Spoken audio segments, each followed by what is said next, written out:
Good morning, wrestling fans. Welcome to PWR today for Friday morning, March 19th, 2021. I'm the man they call Meathead, and tickets are on sale today, depending on when you're listening to this. If you're listening before or after, tickets on sale Friday, March 19th at 10 a.m. Eastern, 9 a.m. Central, 8 a.m. Mountain, 7 a.m. Pacific. Tickets for Wrestlemania on sale. Let's bring in Matthew Thomas. Good morning, Matthew.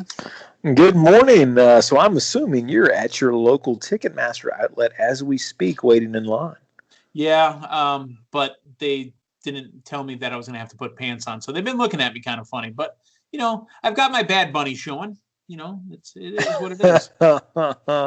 Well, if you got that Bad Bunny showing, you better make sure he's Showtime ready.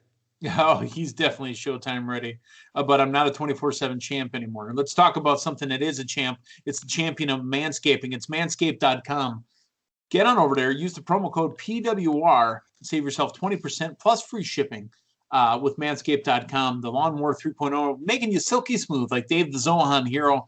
And then the champion of street wrestling fashion, collarandelbowbrand.com. They've got more new drops, new gear lined up over at collarandelbowbrand.com.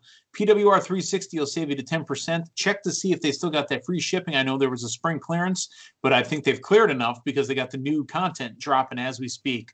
PWR 360, 10% off at collarandelbowbrand.com.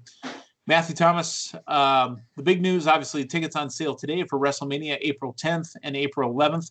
Other big news dropping yesterday from the WWE, the second person to be inducted in the 2021 class of the WWE Hall of Fame. He is now back, and apparently he is in the Hall of Fame, so he's better than ever. Eazy E, Eric Bischoff, your thoughts? Yeah, did you ever think we would see a day, go back, 20 years or so ago, where Eric Bischoff would be a member of the WWE Hall of Fame? I think he has definitely made his mark in the professional wrestling industry. It just still kind of amazes me to this day that, the man who was allegedly trying to put the WWF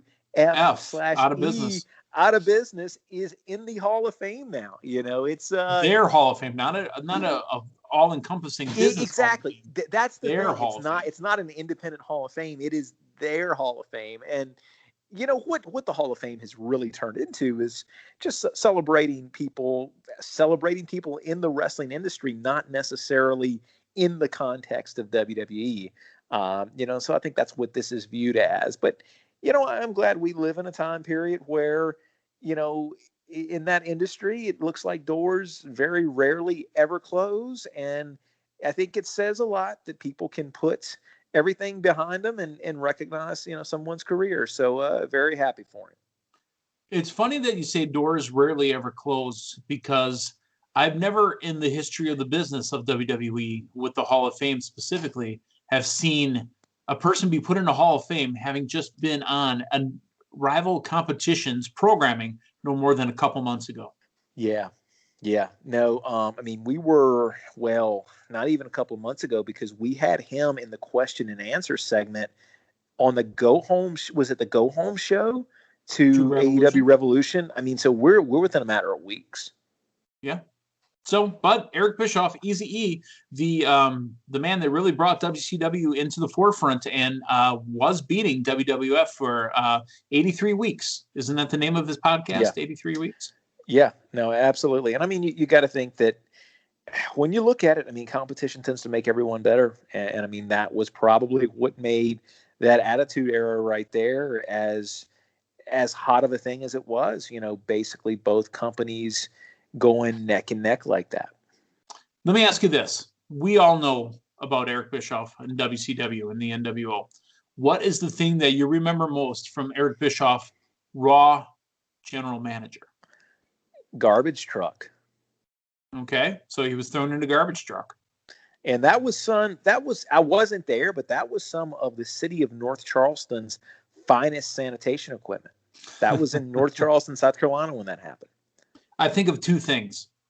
I think of HLA. You remember HLA? Oh, yeah. That's some type of action, I think. Yeah, Hot Luchador Action. Mm-hmm. Yeah, that's right. It I wasn't got Luchador. another one. I got another one. Is this what you're going to say? I think I might know. Go ahead. Yeah, him ripping that very well done mask off at the wedding of Billy and Chuck. Yeah, and that's not what I was going to say, but that is definitely a moment.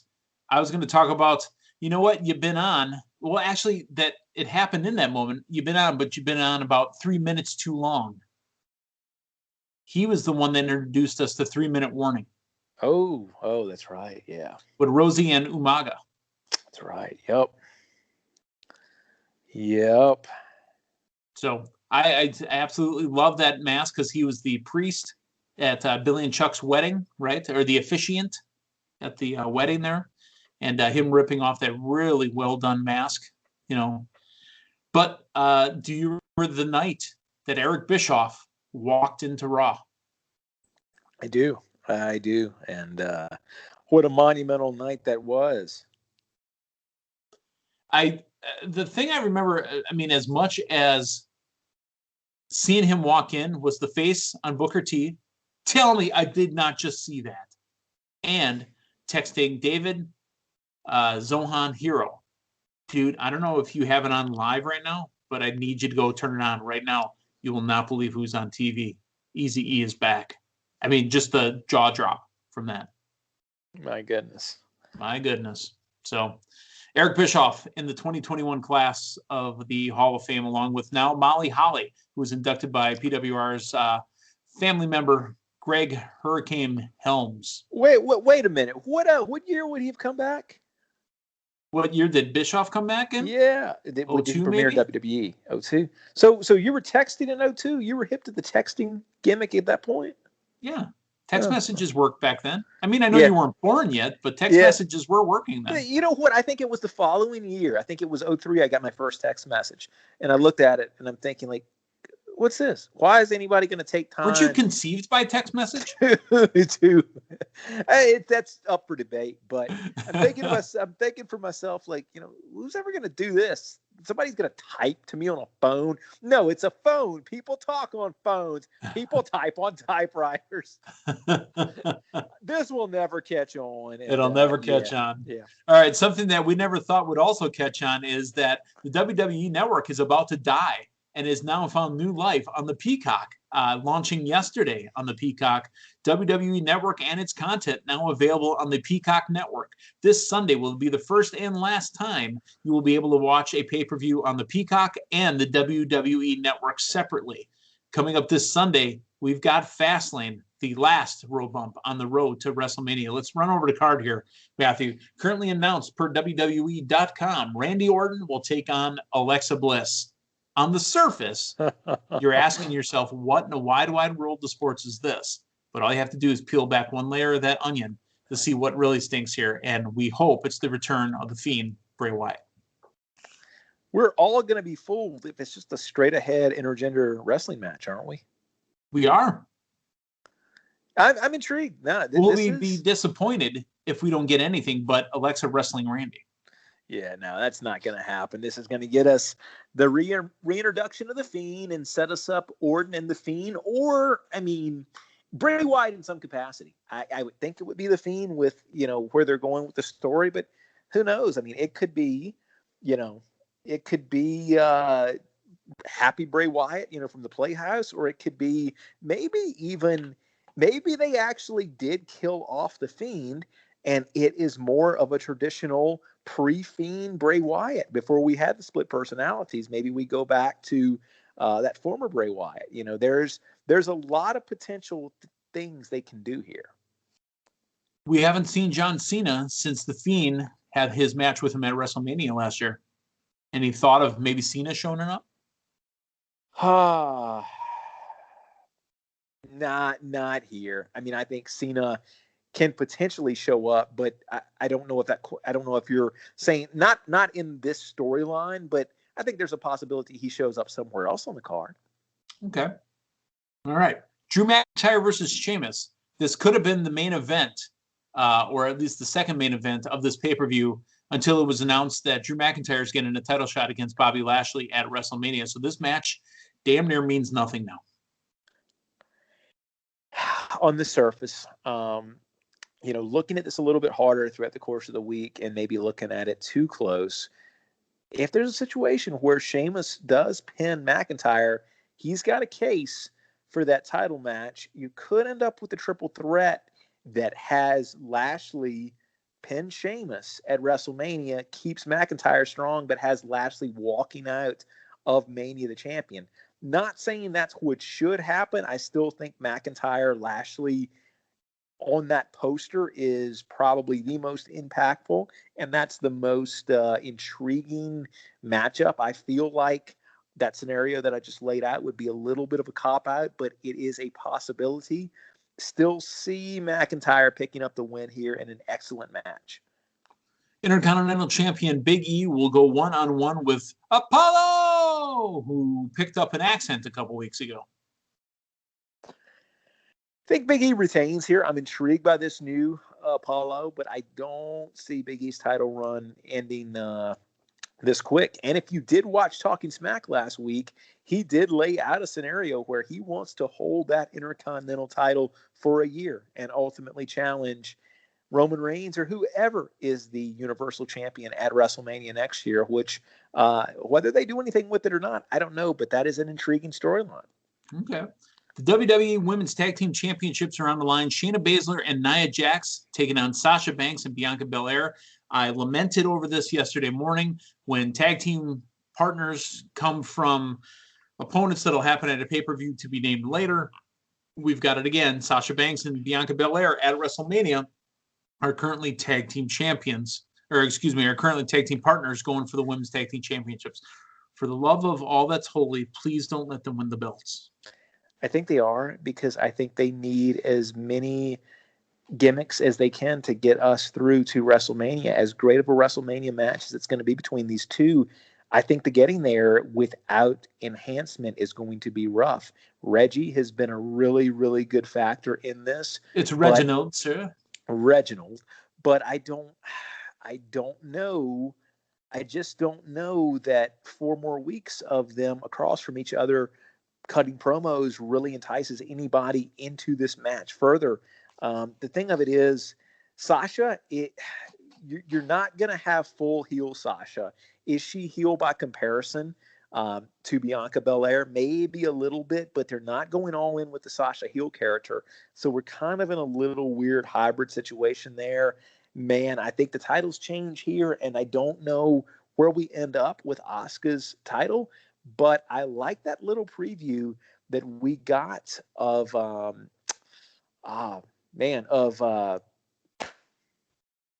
drawing a blank.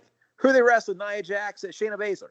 Shayna Baszler and who, Asuka. ironically, can I interrupt you for a second? I happened to be poking around and watching some videos on the Peacock, and I happened to watch a WrestleMania segment with The Rock, Triple H, and Stephanie, and one of the women of the Horsewomen, Ronda Rousey. You know who was sitting ringside with her? Shayna, right? Shayna, absolutely. Yeah. Oh man, wouldn't that be? And I don't know where things are at with Rousey, but I think Shayna is a future women's champion, and if Rousey does come back, that writes itself.